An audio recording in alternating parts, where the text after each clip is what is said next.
In this video, I will be showing you how to download and install LibreOffice in Windows laptop or PC.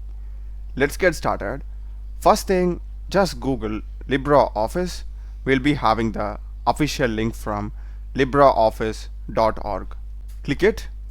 Here we are having the download now option. Select this, and here we are having download for 64-bit and ARM64.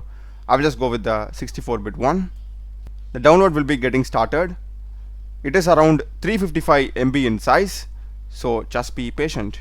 Once the download is complete, just open it. We will be getting the installation wizard. Just click on next. I will just go with the typical one. If you want to go with custom, that's up to you. I will select next. Create desktop shortcut. I am fine. Click on install. If you are getting any message like this, just click on do not close applications, and after that we need to just reboot to complete the setup. So I'll just click on OK here. Once it is done, just click on finish, and it says we need to restart our system.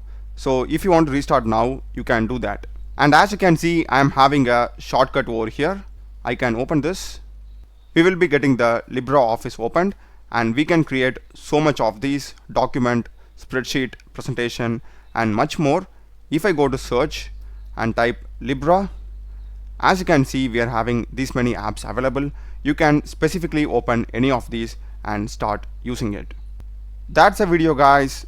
Do check the playlist of my channel. Done a lot of videos in programming and AI tools. Subscribe me. Thanks for watching.